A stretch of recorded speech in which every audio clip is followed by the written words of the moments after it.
Hey guys, welcome back to my channel. If you're new here, don't forget to hit that subscribe button to follow me along on this adoption journey. Today's video, I just wanted to talk to you guys about attachment and bonding with adoption and some things that are different from when you would have a child, like physically give birth to a child, or even if you adopted at birth, some of the things that are gonna be different for me and my daughter. So for those that don't know, I'm adopting a little girl with Down syndrome from India. Her advocacy name is Penny, and she, according to the age that I believe she is, she just turned 3. She's really stinking cute. And if you would like to help us bring her home, I will post the GoFundMe up in this corner here. But basically, they're in India and in most countries internationally, they are living in a baby home or an orphanage. Like, they're not living with a foster family. Like, a lot of people say, why don't you adopt in Canada? Well, one of the big things is that kids that that are orphans in Canada, whether because their parents could not raise them or because they legitimately are orphans, which is usually not the case, they are in a foster home where the parent-to-child ratio is not that high. Their needs are fully met. They have access to medical care. They have access to occupational therapy, physical therapy, speech therapy, all those wonderful therapies that a child with Down syndrome really needs early intervention for. Whereas internationally, they don't have access to that. So for little Penny, we know she has a heart condition, but as of filming, I don't know the status of that. I'm hoping to find that out this week. Because they should have, if it needed to be taken care of, they should have taken care of it by now. But for her other therapies, speech, physio, OT, all those fun things, she has not had that. The majority of children are put in a crib and left in a crib, and there's not a whole lot going on for them. Especially because she was in a better, I guess it's like a private orphanage, Christian orphanage, and then she was moved to a government orphanage because no one wanted to prepare a file for her, something along those lines. Government orphanage, she's not eligible for adoption because they don't feel like she is worthy enough, which I'm not going to get into because it's going to make me cry. But anyway, so now that I'm fighting to adopt her, they are going to move her back to the Christian orphanage, where hopefully, because I've heard it's better than the government orphanage, she might get a little more interaction than what she would have gotten in the government orphanage.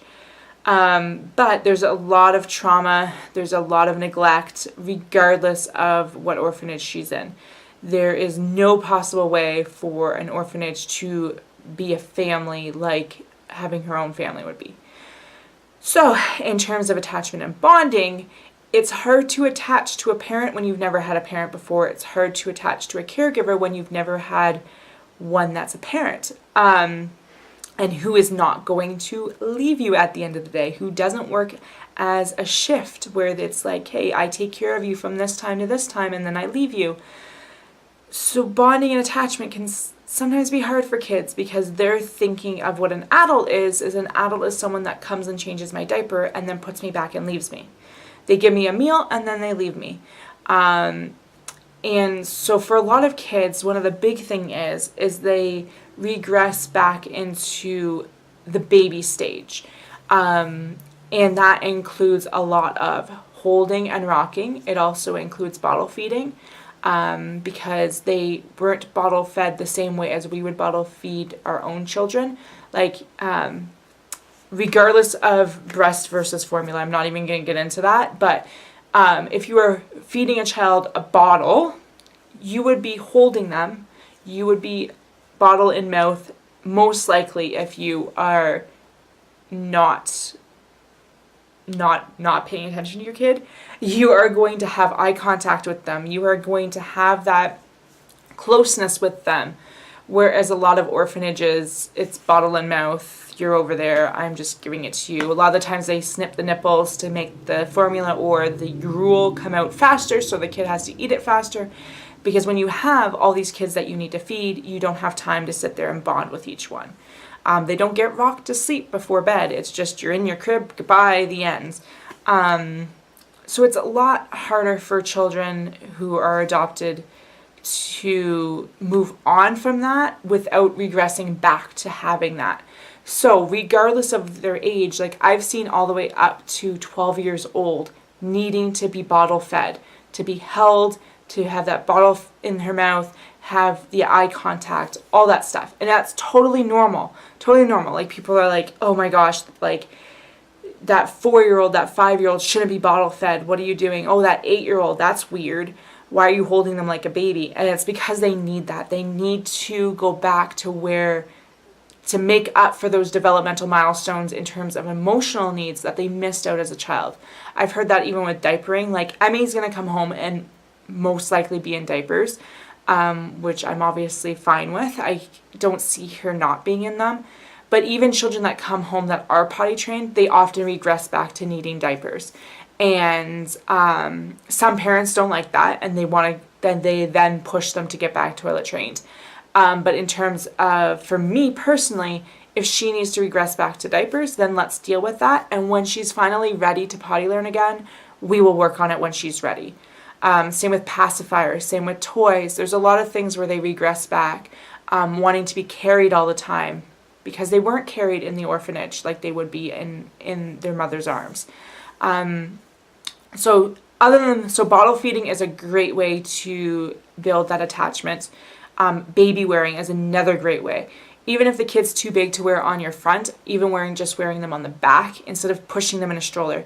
I was reading a thing that was like, here we are in society where we teach children that we push them away from us. And that's when you have a forward-facing stroller, that's literally what you were doing. You were pushing your child away from you. And whether that's psychological, anything matters for children. I mean, I was in a stroller. I have a great attachment with my mom. But for children with that have been adopted internationally or adopted in general, having that closeness to their adoptive parents, their parent, really makes a difference. Also having a forward parent-facing stroller. Forward-facing whatever, but parent-facing, like having it be able to be both. So our travel stroller that I will eventually get will be forward-facing because I need something that's more travel-friendly than I have a Peg Perigo 51S, Book 51S, which is Canada only, but it's the same as the Book Plus in the States. But basically I have that stroller and it does both. So the majority of the time, like the way it's right there right now, and the way I have it set up currently is I have it parent facing, and that's how it will probably stay for as long as I possibly can. I did have the, Summer Infant 3D Flip, and I was using that with kids that I was babysitting for, and as a postpartum doula and stuff like that, because I liked that it had the parent-facing feature. However, I found that around 6 to 9 months, they outgrew the parent-facing portion. The biggest I was able to get a kid was a tiny preemie that when she was about 17, 18 months old, I was able to still have her parent-facing, but it was a struggle to get the straps to fit. So I really didn't like that, so I sold it when I moved. So this stroller here, it goes up to 50 pounds regardless of which way she's facing. So the longer I can have her parent facing, the better. I'm trying to think of what else. Cocooning. So cocooning is a term that basically means like isolating the child from others. I know that sounds bad in like, most people would think that's bad, like why would you want to isolate it from others? And there's kind of extremes of this. So the most extreme I've seen of this is that no one can touch the child but me. I am its mom, I am its dad. We are the only two people that can hold the child. We are the only two people that can talk to this child. We stay in our house and do not leave it for 6 months. Kind of extreme cocooning. And I cannot do that. I'm single. I have to leave my house. I'm going to rely on other people to help me. And I'm also can't stay in my house for 6 months just because I need to go back to work eventually. And who wants to stay in the house for 6 months? Honestly, who wants to do that? Some points I will be doing. So when I first get home, I talk about it in another video, but I'm hoping to leave from my parents' house and go back to my parents' house, be at my parents' house for about a week, and then fly back here. It just is cheaper and ends up better logistically because of Taylor, my dog. So there will be about a week when I'm living with my parents for a week. I'm staying with them with my daughter. So I cannot say to my mom, you may not hold my daughter. My dad, do not hug her. You are not allowed to hug her. Hands off of the kid. Like, I can't be like that with people. I don't think it's fair to my daughter because I don't know when the next time she'll see her grandparents will be. Sorry, I'm moving my leg because it's asleep. So I don't know when the next time she will see her grandparents. So to be like, you cannot touch her, you cannot talk to her, is way too extreme. So I'm hoping to kind of have it as I am the only one that feeds her. I am the only one that changes her diaper. I am the only one that bathes her.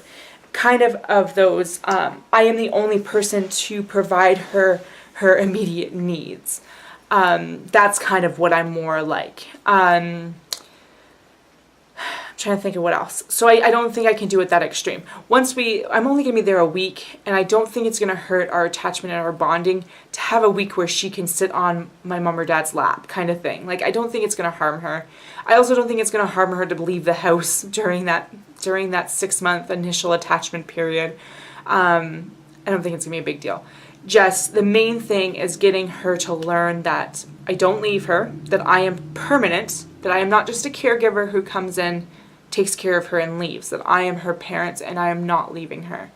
And for her to learn what a parent even is, that it's not just someone that changes your diaper and gives you food, that it's someone who loves you and provides all your needs, but also the emotional support. It is not going to be an easy road. Co-sleeping is another thing that's good for attachment, whether that's bed sharing or room sharing. I will most likely be bed sharing in India just for the fact that I wanted to carry on only so I don't have as much stuff to bring, and therefore I will not be bringing her pack and play. Or play yard, I should say. It's not actually a pack and play. I want the Phil and Ted's Traveler is the one I plan on getting because regardless of what weight she is, she will be able to fit in it. Whereas most play yards only go up to 30 pounds, which if she's coming home and she's 25 pounds, I'm not going to get the use out of it. So I don't want to drag a pack and play yard to India with me.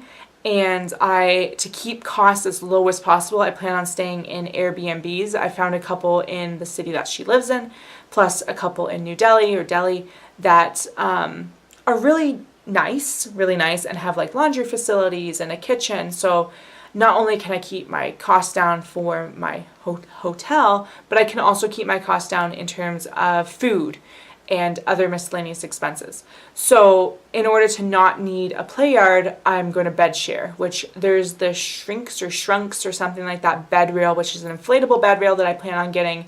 It packs up into this little pouch with a little hand pump, and that goes under the bedding, and then that would keep her from falling off the one side while I'm on the other side. There's a couple that I've looked at too, the Airbnbs, where the beds are either really close to the wall and I can probably just shove the bed over, or is already against the wall. So there's that too. It'll probably come down to what I am doing at the time.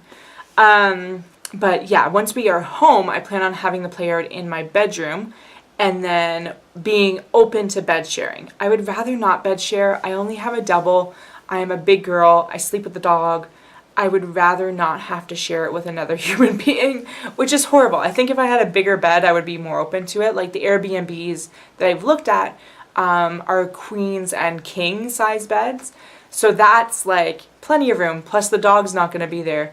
But at my parents' house, I only have a double, and here I only have a double. So I would rather not have to sleep with her in my bed. So we will room share though, because for a couple of reasons it helps with attachment. Plus for kids that have been in orphanages, they are used to having a whole bunch of people in the room with them. They have like, say 20 cribs in a room with kids making noises, whether that's just rocking from stimming or if they are just snoring or breathing. There's a lot of noise going on. And then to remove a child from that and to shove them in a crib in a room by themselves is terrifying. I can't even imagine how terrifying that must be for a child. So I do plan on having her in my room for at least a couple months, and we will see in transition how her attachment's doing plus how she's sleeping. If she is not sleeping very well and she's just keeping me up all the time, I probably would switch her to the crib so I could sleep and then see how she is. It's all those wonderful attachment things that it's really, you have no clue what's going to happen until they are home. I'm trying to think of what other things. So baby wearing, parent facing stroller, bottle feeding, co-sleeping, whether that's room sharing or bed sharing, and just holding her as much as possible, having skin to skin, bathing together, those type of things. Anytime that you can physically be close to your child, as long as they would tolerate it. There's some kids that do not want to be touched. They don't want anything to do with you, and they struggle with being touched a lot because they're not used to it. Like, could you imagine if you've never been really hugged before, and now all of a sudden there's this person that just wants to hug you all the time? That must be a very scary thing. From what I know of where she is going, I don't think stuff like that's going to be a huge issue, because I've heard that's a very good place for her to be going to. So I'm hoping that the transition there will be a step up from the government orphanage, and then she might be a little bit more used to human contact. But yeah, so those are kind of my plans for attachment and bonding. I have a ton of books that I plan on reading. Connected Parent or Connected Child is a big one. Attachment Parenting, Adopting the Hurt Child. There's a bunch that I have that I plan on reading, plus a ton of articles. There's some great ones. There's the Institute for Child something. That's very good. Child Attachment Institute for Attachment, something like that. That has a lot of good articles, but I haven't had time really to sift through them all yet. But I will. So that's it for today, guys. Don't forget to subscribe to follow me along on this journey. Questions, comments, go down below. If you have any suggestions for attachment and bonding, especially if you adopted internationally a child that was 3-4 years old-ish, let me know what worked for you, what didn't work for you, some suggestions on what I might want to try. And thanks for watching. I shall see you guys later. Bye, guys.